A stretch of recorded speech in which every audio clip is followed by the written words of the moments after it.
You don't have to worry about Disney buying us, folks. Unless they decide to offer us lots and lots of cash. You're listening to The Fellas.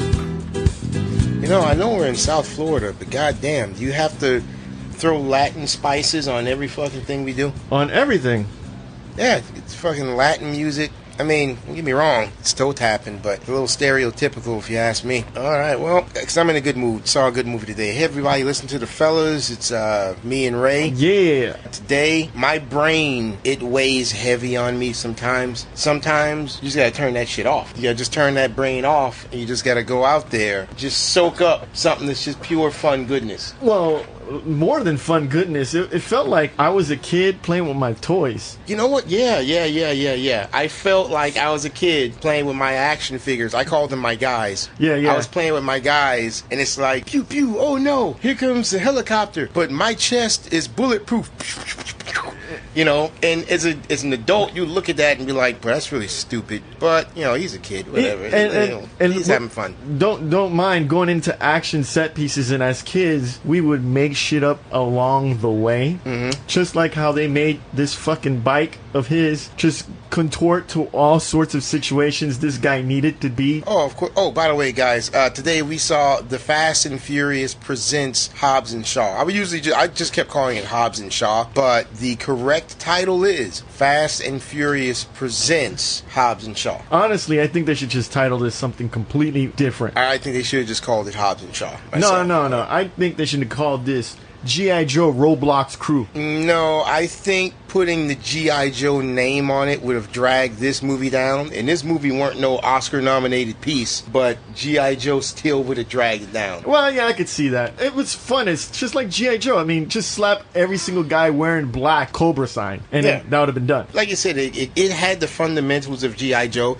and it would have been a much better G.I. Joe than G.I. Joe was. Yes. But at this point, I don't care how good of a G.I. Joe movie you make, it's been tainted beyond repair. The G.I. Joe is tainted the way Transformers is tainted. Yes, I agree. What if you changed the name of this to Transformers Presents Hobbs and Shaw? I would have never gone near it, no matter how good it is. I would have never gone near it. Yeah, I could see your point. I mean, it did have the Transformer sound effects. It does. You could have. That fucking the bike had the fucking Transformer sound effect. Yeah. The airplane had that Starscream sound effect. I mean, not the airplane, but the fucking helicopter. Which further feeds in to my theory, because man, they Michael Bay'd the shit out of this movie. They did. So it wouldn't surprise me if Michael Bay's like, oh, here's some sound effects. Because I mean, fucking everything blew up. No, look. They had everything Michael Bay, okay? They had exploding SUVs, check. You had the montages with the music circling around the main characters, check.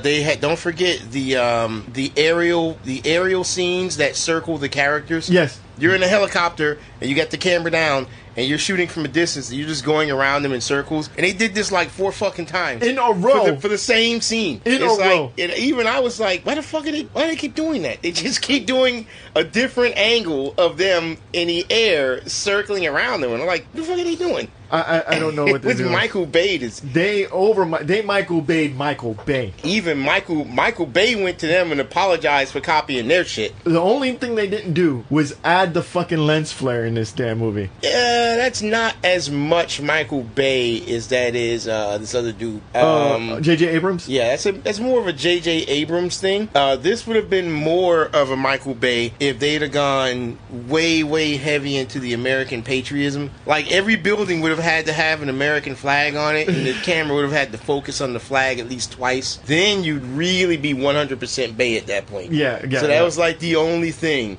Yeah, the only thing that they were holding on. You would have to have an aircraft carrier, some dudes waving at the airplane, telling them to go. Yeah, and go! And fucking ships docking at the beach, saying, the army's here. Yeah, like Transformers, the movie Part 2 with their canned footage. Or was that the first one or the second one? No, it's the second one, where they went to Egypt. Yeah. And then you just see stock footage of fucking planes taking off from an aircraft carrier and tanks. And then it goes back to the Transformers, and it's just the Transformers and that Wiki Kid. None of that shit. Like, Where's the fucking army? You just had 5 minutes of stock footage of the army coming in, and the army's nowhere to be seen. I gotta give America. credit to the guy that directed this. Oh Lord. Well, I gotta give credit to the guy that directed this because he followed the fucking formula. Well, what was the movie where we talked about? We followed the freaking the Meg, the Megalodon movie, the Meg. They followed the formula, tried and true, the tried and true formula for a good action flick. And the Meg was beautiful. Yeah, it was beautiful. It was a work of art. And let me tell you right now, I know I'm giving away a little bit by telling you this, but I will tell you right now, these guys followed the fucking formula, and it paid off. It was good. It was so much better than the normal Fast and Furious, because the normal Fast and Furious stopped being as good because instead of them just focusing on the action and the over-the-top plot, it has to be all about this dude's ego.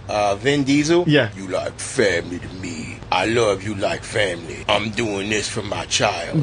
I gotta save the world. It's like, look, man, you're supposed to be a blockhead. Just act like a blockhead. Stop trying to be deep. Yeah. Stop trying to make it go beyond you just saving the world. No, you're doing it to save the kid, but they gotta show your internal conflict and this. Man, I want to see that shit. Drive off a cliff and blow some shit up. And that's what they do in Hobbs and Shaw. Well, they go back to basics. They follow the fucking formula, and it works. They treat men that have issues with each other in a proper light, even though they were ragging on each other, and that was half the fun. I spent a lot more time laughing in this movie than I do in a regular fucking comedy, and this wasn't a comedy. Well, define comedy, because I laughed my ass off. I mean, don't get me wrong. I enjoyed every moment of it. The jokes, the timing between the two. I mean, it was a lot, man. A lot to take in. It was fun. Well, the basic idea, I'm going to tell you guys the plot. And really, I shouldn't even bother telling you that because it really doesn't matter. It's called... I can give you the plot in 15 seconds. Dwayne Johnson and Jason Statham are after the MacGuffin. The MacGuffin just happens to be Vanessa Kirby. Ooh. Also trying to get the MacGuffin from those two is Idris Elba. Fights ensue. Roll credits. That's it. I'm serious. That's it. They don't fuck around, everything guys. is just an excuse to have them somewhere where action can start. Yes. And the action starts up like right away. Immediately. Right away. I mean... Now, mind you, it does start with Vanessa Kirby's character's name, Hattie. She's a member. Is she an MI6 or it looks more like she was like a Delta Force thing? I don't know. She's in some military MI5, outfit. MI6. Yeah, she's doing some military shit for the British government. They have to get this super secret serum that can make a toxin. So they come down on helicopters. They go in there. They shoot up the place. You can tell right away what level of bullshit this movie's gonna have, logic-wise. Yes. When you see freaking Hattie, the female I was just telling you about, who this chick, I'm gonna be generous and say she weighs $120 if you just dunked her in a pool. Well, she looked fit. She looked like she had some muscle on her. She can be as fit as she fucking wants to be. True. I dwarf her by over 120 pounds. I am 120 pounds heavier than her. She is not doing shit to me. I will run through that woman like tissue paper, and she is not gonna fucking stop me. And she is in this movie jumping up, and what's that move where you jump up, you do a leg lock around someone's neck, Hurricane Rana, and then your weight pulls them to the ground, and you flip them over so that they land on their head. Hurricane Rana. Okay, that move does not work if you're much, much lighter than the other person. And someone may say, oh, but you're using gravity. I don't give a fuck. If you're that much lighter than the person you're doing it on, it's just not going to work. Yeah. If a child tried to do that to me, I'd catch him midair, like, get out of here with that shit. And she's constantly doing shit like that. It's like, oh, man, look at that. She punched that guy right in the face. She weighs $120. Yeah, she don't weigh nothing. That's gonna feel like a child hitting me, But she's going around beating up all these guys, and it's fine. It's fine. They're because they're not doing this "I am woman, hear me roar" shit. No, there's even a scene where when she's fighting the Rock, and the Rock says, okay, I've done enough fucking around with you. And she has him on the ground in an arm lock, and he just gets up and lifts his arm, holding her entire body, holding onto his arm. And I'm like, there you go. There you go. That's all you got. That's what would happen. That's what would happen. I spent my time just literally turning my brain completely off. Yeah, But did you enjoy it? Oh, You enjoy turning your brain off? Yeah, I mean, shit. Last time it was this satisfying was like when we actually had one of these guys and Jason Statham in the Meg. Hell yeah. I mean, I was like, oh my god. Now, I wouldn't say this is that good, because Jason Statham in the Meg, I was on the edge of my seat.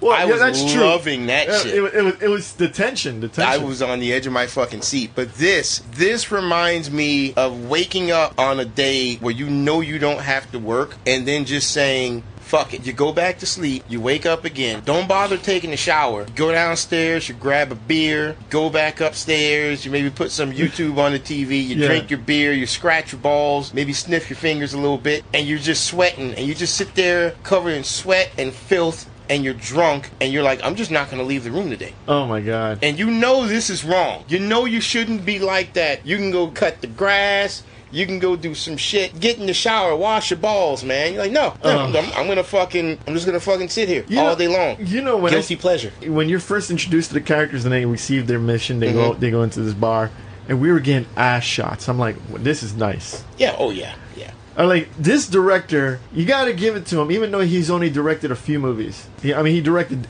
some. He's unaccredited director for John Wick, and he directed Deadpool 2. So that's not. Oh, so that's why he put your boy in there. Ryan Reynolds, yeah. Yeah, he put Ryan, because Ryan Reynolds came out of nowhere. Yeah. I'm like, what the fuck is Ryan Reynolds doing here? And so I guess The Rock put in his boy. Yeah, everybody put The Rock put in his brother.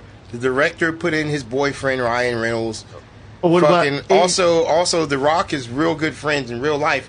He's real good friends with Kevin Hart. Yeah, Kevin Hart. They got a boy crush for one another. So naturally, Kevin Hart's got to be in there for no reason. It was fucking. It came out of nowhere. His character didn't do shit. He was funny. I'll give him that. He was funny. But I was like, yo, his character. If they were gonna have his character in there doing stuff, I was like, yo, that's gonna be dope. But never showed up again. The thing is, his character was so vital to the movie that even though he was in there for like 2 minutes, he actually helped push the story forward. Nothing in this freaking movie was wasted.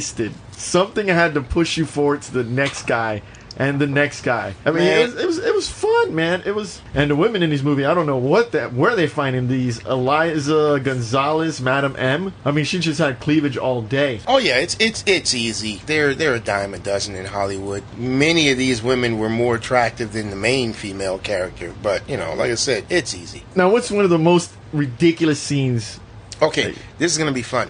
But before I do that, I'm going to tell you right now, as far as acting, everyone did a more than passable job for a script that at the end of the day, a whole movie concept that at the end of the day is bullshit. Yeah, it's like a 7-year-old wrote yeah, this. they all read this and they smirked, and they could have completely phoned it in, and they would have kind of been justified in doing. Who was that? That's the chick with the white hair, the sister. That's the MacGuffin. Yeah, she cleans up nice. She looks distinctly British. For some reason, I would think if she smiled, I would expect her to have busted up teeth, but no, her teeth are nice. Yeah, but she looks very British, almost too British. She looks.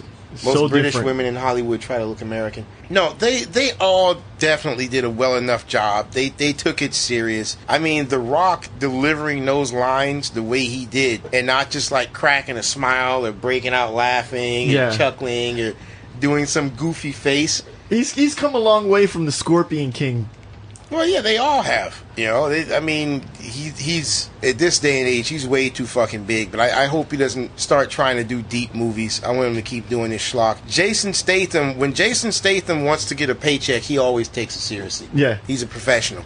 You know, and this show was no different. You know, Vanessa Kirby, who plays as the MacGuffin. I've never heard of her before, but damn it, man, I'm in love. Well, you know, she was a very nice hairdo and a pair of tits, but that's pretty much the extent of her importance, really.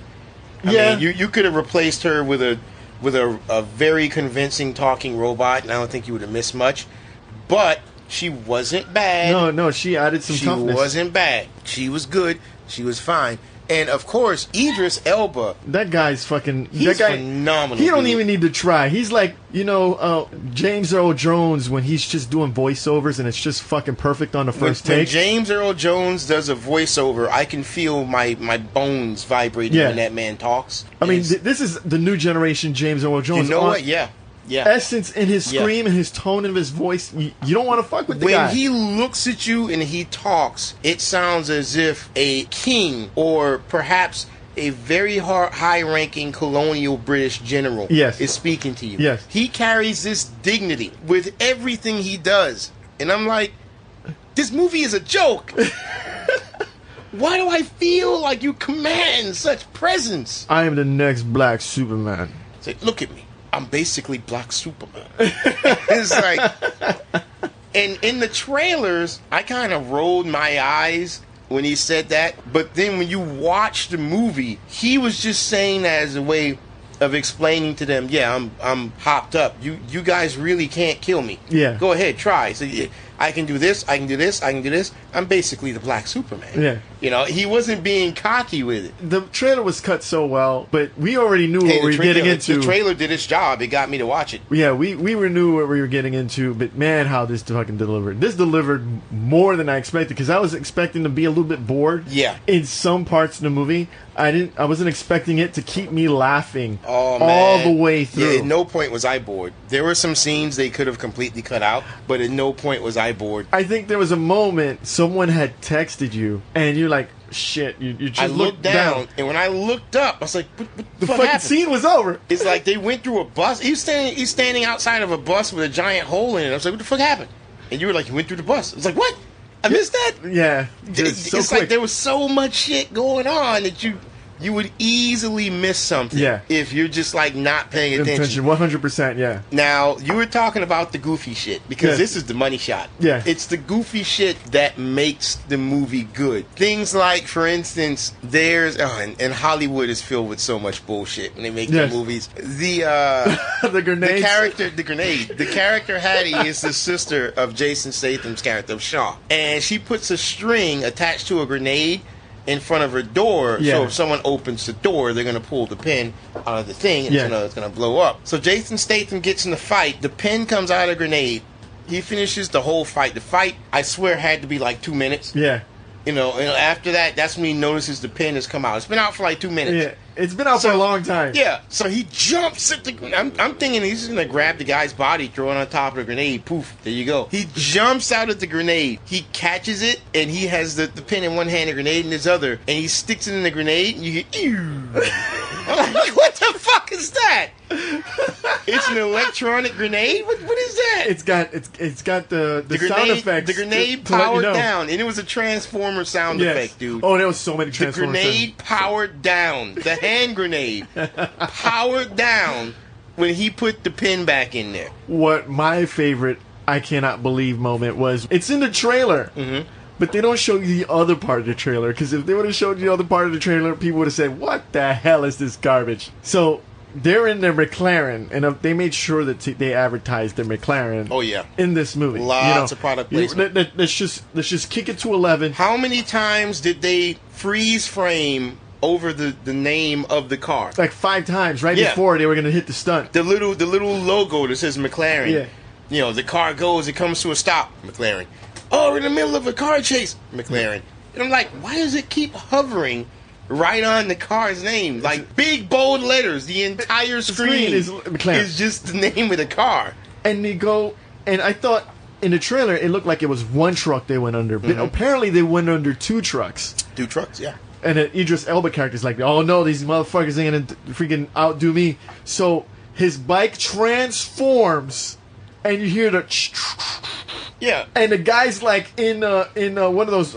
It basically transforms so that the bike is basically just a wheel and a motor, and it's dragging him along the ground, and he slips right through the tires of the truck, and then, you know, transformer sound. He goes back into being the bike, and all I could think was, you specifically ordered a bike that can do that? I mean, it drives itself. They showed you right at the beginning it drives itself. That's fine, but the whole, it'll transform into just a tire that drags me along. At what point did you say I'm probably going to need to do that at some point? So I need a bike that's going to just transform into a thin piece of metal to drag me along the ground. It reminded me of Cool Runnings, like, you know, when the guys are in a slow sled and they're just like so packed in tight. Yeah. And it looked like the guy was just like, the 2 wheels are about to crush his head, but apparently it was just a little bit too fast. to prevent that from happening. Yes, but that's not even the zaniest. Oh, no. That's not even the zane. Should we tell them what's the zaniest? Well, I think we should build up to the zaniest, because I think that scene with the fucking Doom buggy, like they have a roll of all these basic cars and then one Doom buggy. Yeah. And then we have this so-called like Army Depot kind of like platform car. It looked like something out of fucking Spy Hunter. Okay, so basically what happened is they go to the bad guy's base because Vanessa Kirby has the virus that the guy wants to get is in these small capsules. They're very, very small. She injects them into herself and runs off so that he can't get them. And what they need to do is extract them from her, or she's going to die and the virus is going to get out.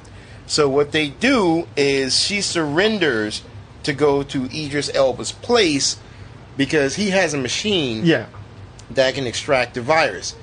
And to start, while she goes in, Hobbs and Shaw, they do, what is it called when you do really, really low altitude parachuting? I forget out what it's of a called. fucking MiG plane, or is it a F-6? It was like a MiG. It was like a jet and a F-15, whatever. It was something. Yeah, you know? an F-21 or something like that. I can't remember. Just eject out of it, but I wouldn't even say they were like 1,000 feet. I don't know. They were probably less than that. And the thing is, they're going into these chimney, like nuclear reactor-looking chimney things. Right. I mean, they're I wouldn't want to go in those fucking things. Well, you wouldn't want to go in there. I'm pretty sure the reactor's been taken out. But the important thing is they eject, and they open up their parachutes. It looks like 30 feet from the ground. They open up their parachutes and then poof, just land. And I was like, that was not nearly enough of a footage for them to have a safe deceleration. Your legs would have popped like fucking twigs. You mean from like Triple X's? Yeah, exactly. Like Triple X, like he fucking comes down like 100 feet down onto his legs and he just like starts skateboarding. Yeah, exactly. That should have been the end of the movie. Yeah, exactly. I mean, the way they came down, I was like, get the fuck out of here. Nah. But it was going to get zanier. Yes. It was going to get much zanier. They go in there, gunfight erupts, and freaking this doctor who was like a hostage bursts out, and this guy has a flamethrower. And he's hitting people with the flamethrower, and again, this is Hollywood's full of morons. They don't know how anything in the real fucking world Don't you know works. that's like dragon's breath? Okay. So he shoots people with the flamethrower, and every time he hits someone with the flamethrower, it throws them up in the air like 50 feet, and they go flying through a wall. I think your laughter louder than I think you scared the kid that was sitting. That was fucking. I was like, are you fucking for real? Are you fucking for real? Don't call me small. I'm not afraid of you. And people will go flying. And when I say flying, I don't mean they jump up and run off because they're on fire. No, I'm saying the concussive force, the blast of the fireball is pushing people across the room, up into the air. That shit was great. Because apparently that's what flamethrowers do. It was ridiculous. Oh. It was ridiculous. It just kept escalating to a point where you couldn't you couldn't believe how freaking ridiculous it started to get. It. But that's the good thing. Yeah, it's escalate. It doesn't just start off super ridiculous and go down. It's every time you see something ridiculous, oh, they can't top that. Boom. Oh, shit, they can't top that. Motherfucker, do you know who this is? This is fucking Hobbs and Shaw. Boom. You're like, that is ridiculous. And then next thing you know, by the end, it's a good thing they ended that movie where they ended it. Yeah. Because there is no way they could have topped the ridiculousness at the end of the movie. This shit was ridiculous. Right? They have brought back Bullet Time, and I haven't seen that shit back. I was like, wow, this is a nice way to bring back Bullet Time. I mean, they outdid themselves. Oh, here. yeah, it's because Idris Elba's character is basically like a super cyborg. And in any fight or whatever, his eyes are analyzing things, it's showing probabilities and all that Which shit. I thought was actually pretty awesome. Oh, yeah. No, that's fucking great. I love that. But how about Ray? Your favorite scene. Scene. You know what my favorite scene is. Yeah. So I'm thinking of just letting you explain it, or would you rather I explain it? You can explain it. All right. So here's the thing.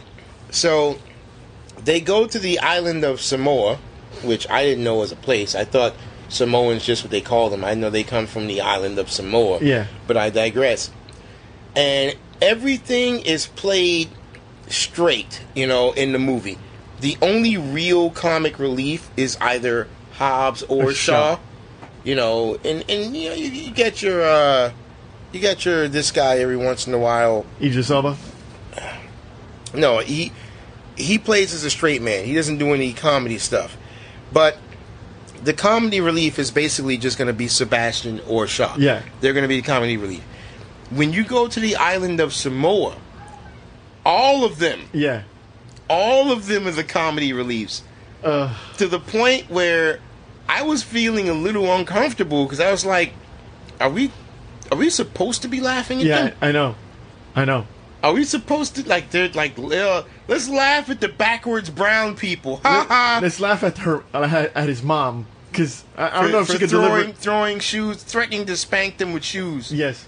I'm going to throw my slipper at you. I don't know. We have no guns. So instead, we're going to fight them with sticks and shit. I'm not making that up. That's in the movie. Yeah. They go to fight these mercenaries with wooden axes and sticks and shit. So that gets kind of ridiculous. But here's the thing, though. This is where it gets glorious. They're like, yeah, we're going to booby trap the island and shit. And whatever. Montage that's longer than 2 weeks worth of work. Yeah, but apparently it all took an hour and a half. That's another weird thing. That was they're going all over the world in seconds. Minutes. Like when this chick got infected, she was like, yeah, I got 72 hours. Yeah, I have a little bit over like 3 days. And since she told them that, they went from London to Moscow, to Russia, then to Ukraine, then there was one other place I forget, and then after that, then they went to Samoa. Yeah. So they went to all these places in less than 3 days. And don't forget, they didn't get onto the job until 12 hours later than when they were called in. Mm-hmm. So they're jet-setting all over the world in a matter of hours. And that montage looked like it took weeks. That's the way the montage looked. But no, it was the same day. So they showed up to fight him on that day. Now, they all have to fight with their hands because they made it so that the guns wouldn't work. Yeah. And she managed to hack into a highly developed coded system with a CRT monitor. Yeah. Yeah, she's just that good. Oh, yeah? Yeah. She's probably using Windows 95 or some shit like that. I'm positive she was, yes. When she pulled out that dusty old computer, oh, look at this. With this, I can hack into their system. And I'm like, okay, how the fuck is that a thing? Number one, is the RAM gonna be enough? Number one, how the fuck you know they got Wi-Fi? Where you getting the signal from? And that's true. I never thought about that. And even if you do have Wi-Fi, I'm gonna hack into their system. What system? How do you know they're using anything that's radio controlled? Oh, you can't use the gun unless you have a chip. Yeah, but when you put on a glove, one of their gloves, you were able to log in. That means it's not wireless. The chipset is in the glove, and it just has to touch. Yeah. Just touch on touch. Your Wi-Fi doesn't have shit to do with that. What are you hacking into? That doesn't make any sense. On your fucking TR16 PC running on Windows 95, if you're lucky. Windows 95 probably bricking that shit right up. Shit should brick on load up. That shit's a brick loading up. I mean, fucking how are you blue screen of death on your ass. How are you gonna access the net with Netscape? That shit's out of order, man. Yeah, it's fucking. Let me just get onto this GeoCities site, and from there I can hack in my GeoCities website here. Yeah, with my 56K modem. Like, it ain't gonna load up shit, man. Here, let me just turn on the modem. Remember how modems used to dial up? Like, is that a fucking dial up? Yeah, it works. It's a thing we do. It's a dial up modem. But anyway, I digress. Oh. That's not. We haven't even gotten to the insane part yet. Oh. We haven't gotten to the insane part. So it gets to a point where, for some reason, they know that the guys are just after his sister, and his sister just decides to wander outside, and the guy snatches her up and puts her on his helicopter. And this is not a rinky-dink helicopter. This is an attack helicopter with missiles and miniguns and shit on it. And the helicopter is going, and The Rock, the Rock and Jason, they see the helicopter going, so they jump into a tow truck. Yes. and drive after the helicopter before it can take off. But oh no, the helicopter's taking off. The Rock grabs the hook that's on the tow truck and throws it onto the helicopter so that it loops around the helicopter's wing and then attaches it to the tow truck so the tow truck can reel it in so it can't take off. Now, I say to myself, well, this is bullshit. That wouldn't stop the helicopter. No, that wouldn't stop shit. That's a military-grade helicopter. That helicopter would yank that fucking car right up. This ain't no Channel 7 fucking helicopter. No, this ain't no newscopter. These things are actually made to lift tanks. They'll put a platform underneath it with a chain, and it will lift the tank and take it where it needs to go. So, I'm like, what the fuck is this? They're preventing the helicopter. Oh, I can't move. It's too much weight. And the guy's like, pull up, pull up. So he's starting to lift the tow truck just a little. So another car comes up in front of them, and he's got two hooks on his car, and they're moving. Yes, by the way, they're driving. Yes. He throws the two hooks simultaneously, and they hook onto the grill. Not the grill, the axle. Yeah, the axle, yeah. They hook onto the axle. Oh, now we got two cars. Now it really can't lift us up. But oh no, the helicopter's still managing to get up a little bit. Let's get another one. So this keeps happening. Like 6 times. Yeah, like 6 fucking cars. Each one has a stupider and more convoluted means. One backs in a hook into it. Yeah, one has a hook built into the car that just pops out of the bottom and pierces whatever's behind it.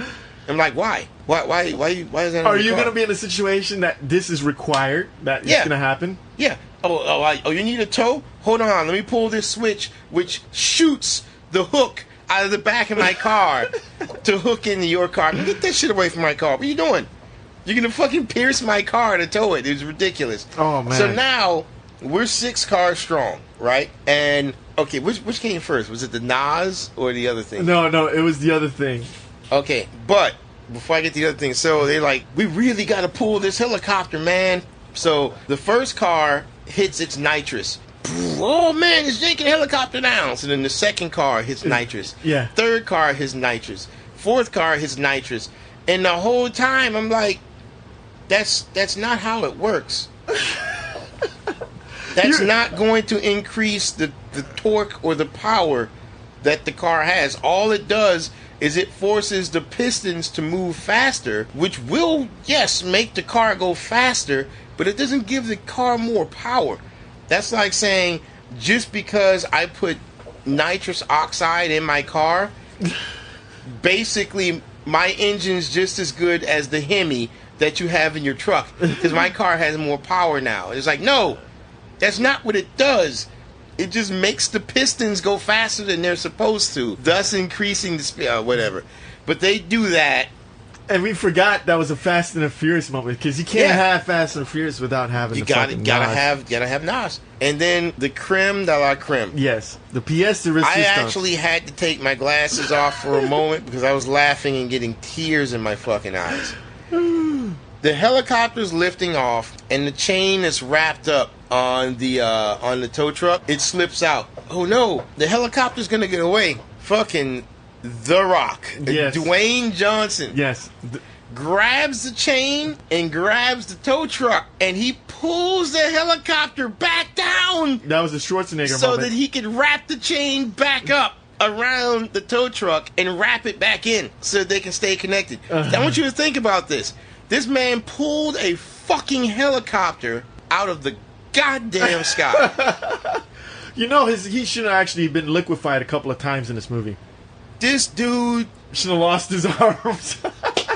Even assuming his arms didn't pop right out of their fucking sockets, this actually would have damaged their fucking spine because of the nerves stretching your arms like that. The nerves that were going down to his spine. He could have been fucking paralyzed. No, his body would have made him sure that he would have let go. He sure would have been torn in half.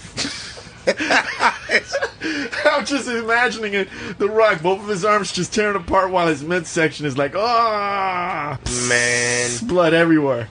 That would have been great. If I'd have directed it, I would have done that. Hell, if I would have directed it and they were talking with Kevin Hart was like, yo man, you used to be in Special Forces. I'm the guy you want to have. And I was like, damn, if they put him on a team, that'd be awesome. Yeah. Because you don't know, he's not the title. That'd be awesome. I would have put him on the team, and as soon as they get off the plane, like first mission they went to, had him get shot up. That'd have been funny. There was another missed opportunity where the Rock comes in and starts tattooing a guy's head, and it said, "I love cops." Yeah, I thought it said, "I love cock." I love cocks. It would have been awesome, but they had to play it the safe way. Yeah, and there was also a couple missed opportunities when he had a fake passport that said his name was Michael Oxmall. So, and I didn't notice it. I didn't notice what the joke was until he goes to the customs and he looks at the thing, Mike Oxmall. He said, and my friends actually call me Michael. Step this way, Mike Oxmall. Mike Oxmall. I fucking love it. That was good. Let's go ahead and rate it. Yeah. I mean, based on how we're talking about it, really the fans already know what we're going to give it. I'm going to give this a very hefty, hearty, full price. I was debating as to whether I should give this an I Want It Inside of Me, but no, the Meg, I would give I Want That Inside of Me. That we went in expecting total shit. Like dog shit. Yes. And I came out with my faith renewed. Not in Hollywood. Well, at first it was in Hollywood, and you told me, oh no, China made that. And I was like, oh, well, okay. So my faith was not renewed in Hollywood, but at least China was leading the way. God bless the Chi-Coms. But no, I'm going to give this a very, very, very high full price. It deserves it. It doesn't insist upon itself. It doesn't take itself seriously. And for fuck's sake, it follows the fucking formula. Just follow the formula, people. Just follow the fucking formula. Is that so fucking hard to understand? Yeah, they need to just follow the damn formula. What did you give it, Ray? I'm gonna give this a full price. Okay, I was agonizing myself over whether to give it an I Want It Inside. No, I was giving it a full price. Giving it a full price. Ever since the rundown, Arnold Schwarzenegger wanted to pass the torch of being the action hero to The Rock. So it was said in the rundown that he nodded, and Arnold Schwarzenegger nodded back to him and said, "Yeah, I'm gonna pass you the torch." Yeah, because they were both bodybuilders. Yeah, both bodybuilders. But man, this is something else. Oh, the only other person I could see this actually happening is. And making it believable is Arnold Schwarzenegger. This holding the fucking helicopter. Yeah. And when I was a kid, I'd have been like, yeah, he can do that. He's on Schwarzenegger. It's one of those Conan moments where he's like, above all odds, he's gonna make it. I'll kill you last. So yeah, we're gonna give this. Guys, go watch it. We gave away a lot of shit, but trust me, there's plenty more to see, and It'll be worth your money. To me, it's worth the full price. Go fucking see it. Alright, guys, don't forget to visit us on our website at G2TA.net and GonnaTalkAbout.com, and don't forget to subscribe on our YouTube page, alright? Alright, guys, see ya. You see, I went through that whole review, and I didn't mention Epstein once. Yeah, I know. Because you thought I told you, I can control it.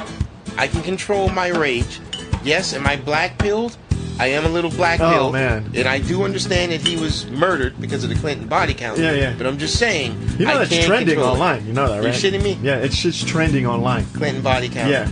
Yeah, Twitter's going to have to shut that shit down. I think they are going to shut shit down. They're going to have to shut all that shit down.